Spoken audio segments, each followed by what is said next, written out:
show is not a play on religion. It's not centered around religion. It's centered around human emotions. That's the main thing. So if you've got any impression that it's otherwise, it's not. बिल्कुल It's clearly a play on human emotion. It's not a play on religion. It's a middle class family की कहानी है, उनकी भावनाओं, उनकी जो कहानी है। तो ये बिल्कुल धार्मिक सीरियल बिल्कुल नहीं है। Ashwini ji, yes sir. Sir ये तो दिखा दिया है भगवान दास ऐसा क्यों है, ये भी कहीं ना कहीं बताया है सीरियल में। ये तो सर देखिए, हम सब जैसे हैं वैसे ही हैं। भगवान तो ऐसा क्यों है, क्योंकि शायद उसके संस्कार हैं, वो आज भी उसके पिता के पैर छू के जाता है। अब ये ऐसा क्यों है, इस पर सवाल प्रश्न चिन्ह हो सकते हैं, लेकिन ऐसे हैं लोग। और मैं कहता हूं ऐसे हैं तो अच्छे हैं, सादे लोग हैं, सिंपल लोग हैं। ये लोग मुश्किल से मिलते हैं आजकल। आप जितने भी लोग हैं, हम सब में एक खासियत होती है। हम सब अपने आप में खास हैं, हम सब में एक खासियत है। तो ये भगवान दास की खासियत है कि भगवान दास ऐसा है। तो इसकी कोई बैक स्टोरी नहीं है भगवान दास ऐसा क्यों है, बस भगवान दास ऐसा है। उसकी जिंदगी, उसकी सादगी है, वो सादा है, वो भोला है, वो बुद्धू नहीं है, वो समझता है चीजें क्या है, लेकिन वो भोला है, वो किसी को दुख नहीं देना चाहता। ऐसा इंसान है। हाँ, आज के देश, आज के युग में हम ऐसे इंसान को पूछते हैं ऐसा क्यों है यार, बट ऐसा तो होना चाहिए ना। ये भगवान दास है। अश्विनी जी, ये नीली छतरी वाले, if I not mistaken here, it refers to omnipresent god, भगवान। So you are showcasing Shankar ji, I think ना। तो दूसरे भगवान भी दिखाए जाएंगे कि हर रेफरेंस में सिर्फ शंकर जी होंगे? नहीं, देखिए क्या, किसी, मैंने कहा ना, जैसा कि नमित ने बोला, धार्मिक शो नहीं है, तो हम भगवानों की बात नहीं कर रहे। हम कृष्ण की बात कर सकते थे, हम की बात कर सकते थे। हमने एक माध्यम चुना, एक शिव जी का। शिव जी एक रिप्रेजेंटेटिव चुना, और शिव जी जो मलंग है, जो मतलब मेरे ख्याल से शिव जी जैसा भगवान, अगर हम भगवानों की श्रेणी में जाएं तो हर भगवान की एक अपनी मर्यादा है और अपना एक रुतबा है। तो शिव जी का एक अपना अलग है। तो कृष्ण भी हो सकते थे, ऐसा कुछ नहीं है। तो किसी भगवान पर नहीं जा रहे हैं, ये समझ लीजिए भगवान में से एक माध्यम चुना है, वो शिव जी। हाँ, अश्विन जी इधर। अश्विन जी, हाँ जी, हाँ, इस साइड। सॉरी। मैं ये पूछना चाह रही हूँ कि इसमें जैसे आपने दिखा रहे हैं कि भगवान दास जो पहले भगवान की शरण लेते हैं, और कहीं आप इसको आगे चले ये भी बताएंगे कि Ma'am, I'm going to interrupt you for just 1 minute. I'm going to let you question. I just want to quickly say this is how you're going to see Chai on the show. नहीं, आप पहले मेरी बात तो सुनिए। हाँ, बोलिए। हाँ, तो मेरा प्रश्न ये है आपसे कि जैसे आम इंसान, जैसा आपने बताया, तो भगवान जो है एक प्रतीक है जो इंसान के लिए है। क्या भगवान दास धीरे धीरे उन दुविधाओं से निकल अपने को वो सशक्त बना सकेंगे, ये भी आप दिखाएंगे क्या सीरियल के माध्यम से? देखिए, मैं इसमें कोई चमत्कार नहीं होने वाला है। इसमें भगवान दास के जीवन में कोई चमत्कार नहीं होगा। भगवान दास को सिर्फ भगवान राह दिखाएंगे, जैसे हम सबको राह दिखाते हैं। हम सब मंदिरों में जाते हैं तो हम अक्सर कहते हैं भगवान हमारा साथ देना, और भगवान आके खुद हम तुम्हारे साथ हैं, जाओ और अपने मन की सुनो। क्योंकि मुझे लगा कि मन की आवाज सुनने से बेहतर आवाज कुछ नहीं है, और सादी सच्ची बात होती है। लेकिन हम कैलकुलेशन में पड़ जाते हैं।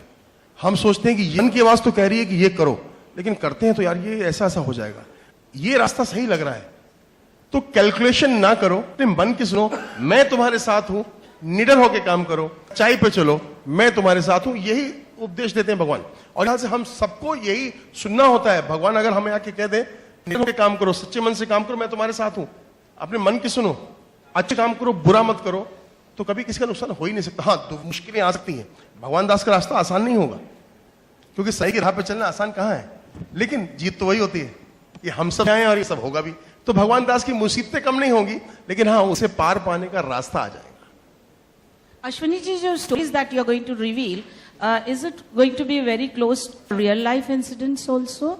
यस, मेरे आप मुझे देंगे तो आपकी जिंदगी का भी हो सकता है। कोई भी आप में से कोई भी है मेरे पास आ सकता है, बोले कि मेरी जिंदगी में ऐसा हुआ, मुझे भगवान का।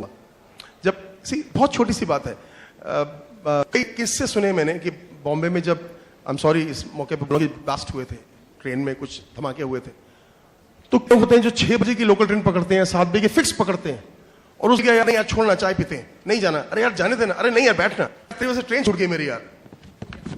और उसी ट्रेन में तो अगले दिन वही आदमी से भगवान लगेगा कि नहीं लगेगा? मुझे जबरदस्ती ना रोका होता चाय के लिए, तो शायद मैं भी ट्रेन में होता। बन जाते हैं हमारे लिए, हमें मालूम नहीं किस रूप में आएंगे। चलिए, हमारे आदमी आगे आके, जब हम अंधेरे में होते हैं, कोई आदमी हाथ पकड़ता है और अंधेरे से, ये हम सबकी जिंदगी में हो चुका है। आप कुछ कहोगे कि जब बहुत मुसीबत में आते हैं सडनली कहीं से कोई ऐसा आता है जिसको आप जानते नहीं है, वो बोलता है भाई साहब उधर जाइए वो रास्ता है, आप जाते हैं। तो ये भगवान ऐसे हैं। तो ये रीत भी होंगे, कुछ कहानियां हैं, लेकिन बहुत ही हंसी और व्यंग के माध्यम से हैं, बहुत ही की मुस्कान है उसमें है, बहुत सच्चे ईमान।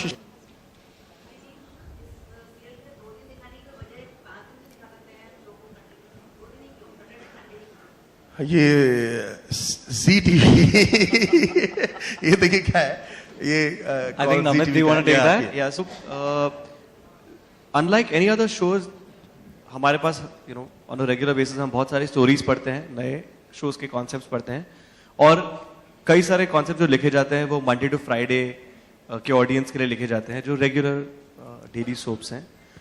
ये जो कहानी आई थी इसमें एक अलग तरह की अपील थी for a much wider audience, which could include beyond just the female audience, to include men, kids, much older people. इसीलिए हमने attempt किया है कि सैटरडे संडे 8 PM का स्लॉट बिल्ड करें और इस शो को एक नए टाइम पे दिखाएं व्यूअर्स को, ताकि व्यूअर्स को उस स्लॉट पे भी अलग टाइप का एंटरटेनमेंट मिले। It's a family friendly show for a much wider audience. दिया है, एक इंसान बनाया है। और मुझे लगता है जैसा कि मैंने कहा कि भगवान हमें ऐसे ही मिलते हैं। कहते हैं ना कि वो इंसान हमारे लिए भगवान था। अक्सर मैंने वही तीर से बोल रहा हूँ कि अक्सर हमें कुछ लोग मिल जाते हैं, हम बोलते हैं यार वो इंसान तो हमारे लिए भगवान था। तो मैंने कहा भगवान हमारी अंतरात्मा है, भगवान ऐसा है।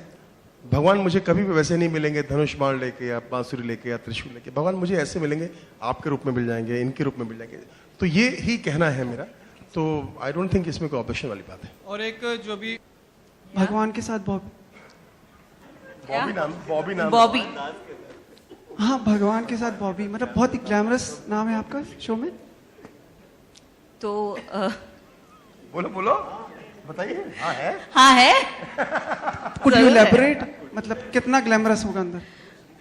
ऐसे नाम होते हैं ऐसे ही होते हैं कानपुर में, जैसे छोटे शहरों में वैसे ही नाम छोटे होते हैं। शहरों में से रख देते हैं प्यार से, जो घर में बुलाते हैं सबको। बॉबी है, बिट्टू है, बंटी है। इनका असली नाम एक सेकंड, इनका असली नाम है विंध्यवासिनी चौबे। विंध्यवासिनी चौबे नाम है तो इनका। शो में इनका लुक भी मतलब बॉबी जैसा ग्लैमरस वगैरह होगा या? नहीं भैया यही बॉबी है सर, यही बॉबी है। क्या होता है कि अभी छोटे शहरों में तो ऐसे नाम होते हैं ना, जी जी। किसी का नाम डब्बू, बॉबी, चिंटू, पिंटू। तो बॉबी फिल्म आई तो अरे बॉबी रख दो, ये हुआ तो ऐसे ही होते हैं। तो बस उसमें अब राजा किसी का नाम होता है तो ताज पहन के थोड़ी घूमता है वो, कि नाम राजा सर पे मुकुट पहन के तो घूमेगा नहीं। जी जी। तो फकीर चंद है तो भीख तो मांगेगा नहीं। तो मेरा कहना तो बॉबी है, नाम बॉबी रख दिया है तो बस वो बॉबी है। वैसे इसका नाम विंध्यवासिनी चौबे है। यशपाल जी, अंतिम आपसे, फिल्मों में आपने बहुत ही अच्छे रूप, मतलब अलग अलग तरह के रूप निभाए हैं। ये एक धार्मिक रूप टीवी पे आने का ऐसा क्यों विचार किया आपने? मेरा धार्मिक रूप तो नहीं है, हाँ, लेकिन धार्मिक रूप के साथ जुड़ा हुआ जरूर हूँ उसमें। अलग रूप है जरूर, और वाकई में मेरे लिए बहुत बड़ा चैलेंज है कि इस तरीके का किरदार आज तक जिंदगी में मैंने नहीं किया। आपको भी मालूम होगा, जितना भी काम देखा होगा, नाटकों में भी, फिल्मों में भी, या कहीं भी छोटे पर्दे पर भी, तो ऐसा काम मेरे लिए एक बहुत बड़ा चैलेंज है और उसको मैं पूरी तरीके से स्वीकार करके आगे बढ़ रहा हूँ और पूरी कोशिश है कि उसको मैं साकार कर पाऊँ। फिल्मों के बड़े बड़े अभिनेता टीवी पर आ रहे हैं, ये क्रम क्यों चल पड़ा है? मतलब आप भी ये तो अमिताभ बच्चन बता पाएंगे, मतलब या वो लोग बता पाएंगे जो आ रहे हैं। Well said. जो लोग आ रहे हैं, मैं कैसे बताऊं? मैं तो पहले भी कभी आया था एक बार, अभी फिर आ रहा हूं। आप भी उन्हीं ये से तो मेरा अपना वो है डिसीजन। और ये डिसीजन मैं एक बात जरूर शेयर करना चाहूंगा कि क्यों है। जैसे बोलते हैं ना कि अपने मन की आवाज, तो जब इन्होंने ये कहानी सुनाई थी 2 एपिसोड की, मेरे मन की आवाज ये बोली थी कि ये कर ले, क्योंकि मैं टीवी नहीं कर रहा था, सच बता रहा हूं। लेकिन उस वक्त मैंने अपने सारी चीजें ताक पे रख करके मैंने कहा ये मैं जरूर करना चाहूंगा और ये मेरी दिली इच्छा है कि अगर मैं ये कर पाया तो मैं लकीएस्ट पर्सन होऊंगा अगर मैं ये करूंगा। तो बच्चन साहब से प्रभावित हुए थे आप? नहीं, प्रभावित उस तरीके से नहीं हुआ हूं, ना ही मुझे वो सीरियल इतना अच्छा लगा है। तो उस तरीके से नहीं है, मैं देखा भी नहीं हूं ज्यादा, एक आधे एपिसोड देखा हूं। लेकिन मेरा ये अंदर की आवाज है, ना कि बाहर की बातों से प्रभावित होकर के मैंने डिसीजन लिया है। अगर बाहर की बातों से प्रभावित होकर लेना होता तो कई साल पहले भी ले चुका होता।